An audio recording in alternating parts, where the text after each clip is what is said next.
What do you think of the protesters that are blocking the rail lines? I don't agree. What should happen to them? They should all be thrown in jail. Every last one of them. It's Saturday morning in Red Deer, Alberta. I'm with the folks from United We Roll, and it looks like we got ourselves a convoy. February 14th was the one-year anniversary of the start of the United We Roll convoy to Ottawa, organized by Glenn Carrott. Now, United We Roll did something that everyone in the mainstream media and even some of their allies in the pro-fossil fuel activism establishment said could not be done. They organized a convoy of truckers and severely normal people to go all the way to Ottawa from this very truck stop, Gort's, here in Red Deer, Alberta, to try to bring attention to the economic crisis unfolding in Alberta and the federal government's failure to get pipelines built. United We Roll built on the convoy movement that began in the fall and winter of 2018 after a major pro-energy truck convoy in Nisku, Alberta, ground the city of Edmonton to a halt for just about an entire day. From that one convoy, dozens of other smaller convoys in oil patch towns popped up. Now, between my colleague Kian Bexty and I, we covered many of them. And that convoy to Ottawa, we embedded Kian on it to tell the other side of the story because we knew the mainstream media would be especially vicious towards United We Roll and protective of Justin Trudeau. And they proved us right, writing dozens of stories about the racist nature of these ordinary truckers just wanting to get pipelines built. And when the convoy finally got to Ottawa, they were met by Antifa and security professionals on Parliament Hill who treated United We Roll as though they were terrorists. And the convoy, well, they were never met by a single Liberal MP who cared enough about the struggles in Alberta to listen to the concerns of frustrated normal people who had just driven thousands of miles at their own expense just to be heard. And then the Liberals wonder why Albertans are so fed up with the entire country and especially the federal government that some of us want to leave. So today on this anniversary convoy day, I'm going to talk to some of the truckers, follow the convoy throughout the day, and see what they have to say about these anti-fossil fuel blockades plaguing Canada. It looks like everybody's just starting to get here, so let's go check it out. What do you think of the protesters that are blocking the rail lines? I don't agree. What should happen to them? They should all be thrown in jail. Every last one of them. They're feeding into the narrative that's going around the country right now, and they're all out there. They don't even have a purpose of what's going on. I think it's absolutely ridiculous. I think it proves nothing, and it's an infringement on Canadian economy. The thing that bothers me the most is they're blocking people on, like, hardworking people trying to get to work, and it's really uncalled for. I myself haven't been blocked yet, but you see it all over social media and stuff that they're blocking roads and people are getting mad and they're taking down the blockades and then they get arrested, which to me is not right. I would like anybody that's protesting right now illegally to have a look with your hearts and your minds connected together at how United We Roll Canada has protested legally, respectfully, peacefully across Canada over the last year.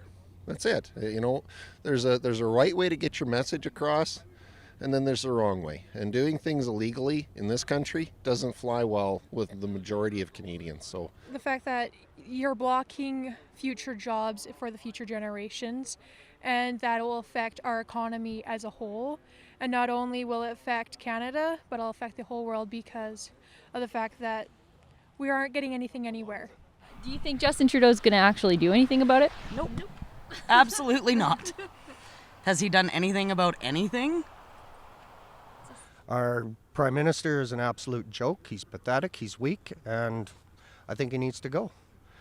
And if people don't realize that by now, I don't know what else we can say or what else we can do. He's got to go. Do you have a message for Justin Trudeau? I'll be polite about it, but I really wish he would just pack up and get out because he's wrecking this country. So Glenn, another successful convoy. Why did you organize this convoy in particular today? Well, yesterday was the day we left for Ottawa last year at this time, so today just being Saturday worked out better. So it's been 1 year since we went, took 200 trucks and parked them on Parliament Hill, and wanted our voices heard right on Parliament Hill. So you know what, here we are a whole year later, and not a whole lot's changed. So obviously the current government just is not listening. They've bought Trans Mountain, they still haven't.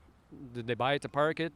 Yeah, they say they're working on it, but we still have protesters protesting illegally, mind you. And let's get it going. Let's get these protesters out of the way. Let's start getting our infrastructure and our oil and gas back to work and back in gear in Canada. We've got so many jobs dependent on it, and it's very important. If you had a message for Justin Trudeau with regard to Teck's Frontier Oil Sands mine, because it seems to me that the protesters, that's on their top of mind along with Coastal GasLink. What do you have to say? So this Teck Frontier is so important, and they've already set themselves up for failure, because they're saying, oh, we're going to give handouts if this doesn't go through, and we in Alberta don't want handouts, nor does Saskatchewan. None of us want handouts. We want this project to go, and there should be no restrictions whatsoever left on. They've been working on this for close to 10 years already. All the red tape should be done. It should be just a matter of signing the paper and saying this is moving forward. No ifs, ands, or buts, and stop setting yourself up for disappointment and failure. Just move it forward. And with the gas link, if anybody that was protesting the gas link had any idea about that's actually going to lower the carbon footprint in Canada and other countries where we're moving the product to, then you need to get some education, because it's only going to lower the carbon footprint, not increase it. So let's move these projects through. Let's get these illegal protesters out of the way, and let's keep moving forward. So the convoy today went from Red Deer to Sylvan Lake, out to Eckville, then Innisfil, and now we're back in Red Deer. And people were lined up on the streets to greet the trucks in every small town they rolled through. And you know what? I learned a few things today on the convoy about people I thought I already knew a lot about. For example, fighting against Trudeau's is in Glenn Carrett's blood. You see, Glenn's dad owned the gas station in Eckville when the federal government came in and locked his gas pumps down because he refused to switch over to metric at the behest of the first Prime Minister Trudeau. Glenn's family still has the sign from 1979 and has restored the pump that was locked down by the first Trudeau's goons. A year of convoys, a year of protests, a year of rallies, and really not that much has changed. In fact, I would suggest the stagnation in Alberta's oil patch is probably worse than ever before.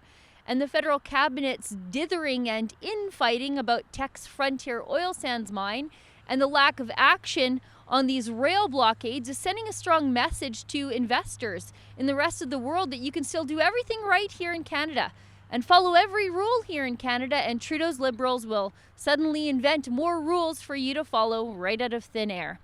Well, today on the convoy, I met a bunch of people who are generally concerned about not impeding the free flow of traffic, even as they stood on an overpass over Alberta's busiest highway.